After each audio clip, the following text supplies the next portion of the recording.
Government की तरफ से जो रिट पटिशन फाइल की गई थी लर्नड एडिशनल डिस्ट्रिक्ट जज के इस फैसले के ख़िलाफ़ के रिवीजन जो है वो मेंटेनेबल नहीं होती है रिमांड रिफ्यूज़ल के ऑर्डर के ख़िलाफ़। तो जज साहब ने एक बड़ा कॉम्प्रिहेंसिव ऑर्डर करके भेजा जिसमें जो है आज पार्टीज़ को भी डायरेक्ट किया गया और लर्नड डिस्ट्रिक्ट जज को ये हुक्म था कि आज आप इसको टेकअप करें। तो आज उन्होंने टेकअप किया और कल के लिए जो है वो हमारी सुनवाई होगी। इसमें देखिए, मैं आपको बुनियादी तौर पे ये बात आज दोबारा बताना चाह रहा हूँ कि उस दिन जिस दिन ये रिमांड रिफ्यूज़ हुआ, मीडिया के लोग अंदर थे, उन्होंने देखा कि डॉक्टर शहबाज गिल साहब के ऊपर टॉर्चर के निशानात जो कि जज साहब की उसमें उन्होंने कॉन्स्टिट्यूशन में लाए।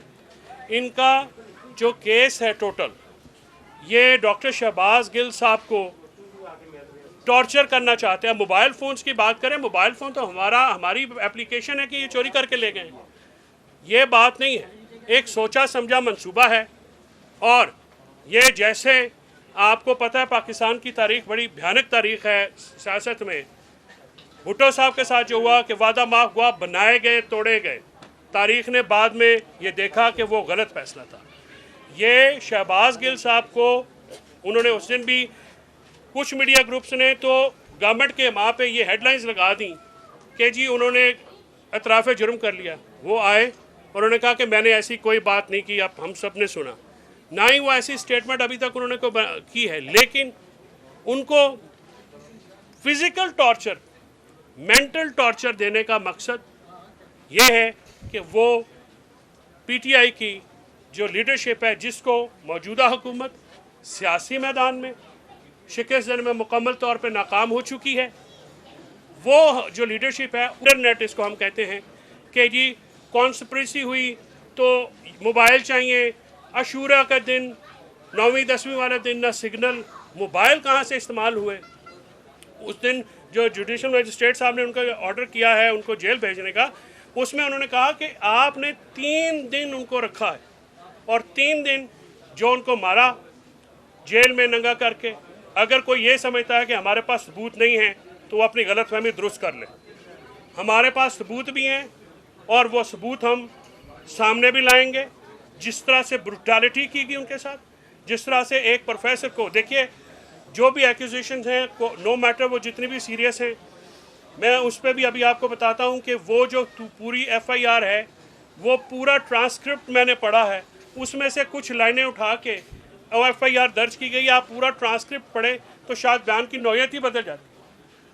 उन्होंने भी उस दिन ये कहा कि पाक फ़ौज मोहतरम इदारा है, उससे मोहब्बत करते हैं, और अमेरिका में जो बंदा पढ़ा रहा हो उसमें भी उन्होंने कहा कि मजबूत फ़ौज मजबूत। और ये PTI की एक स्टेटेड पॉलिसी है, इमरान खान साहब कह चुके हैं।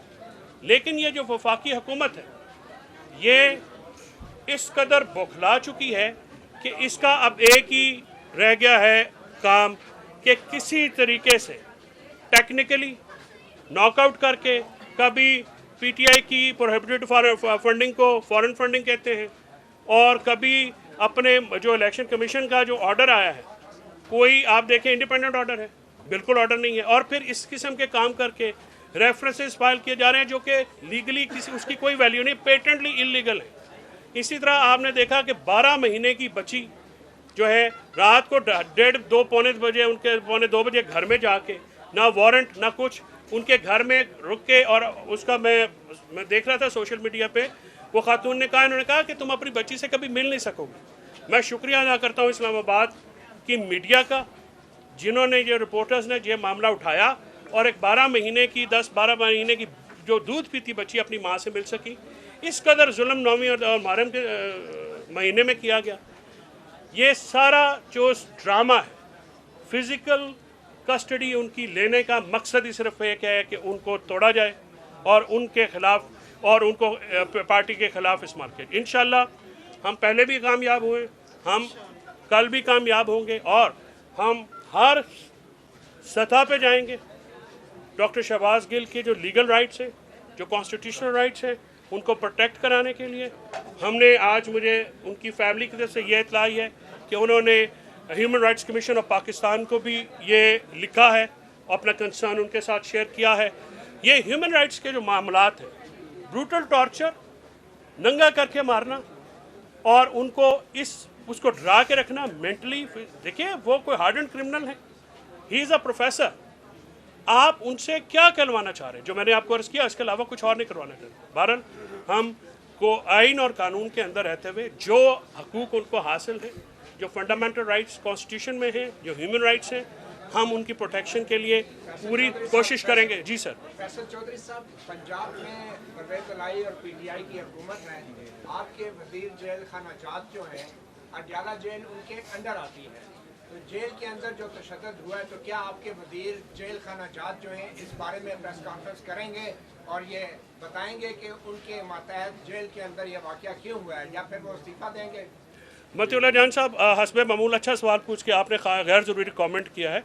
ये जो तशद्दुद है ये इस्लामाबाद पुलिस की हिरासत में हुआ है, ठीक है। अगर उस दिन जो टॉर्चर के निशानात थे वो उन्होंने इस्लामाबाद जो इधर जब इनकी कस्टडी में थे उसमें थे, और आपको बल्कि आपके सवाल से अच्छा होता है ज़रा बाइफरकेशन हो जाती है।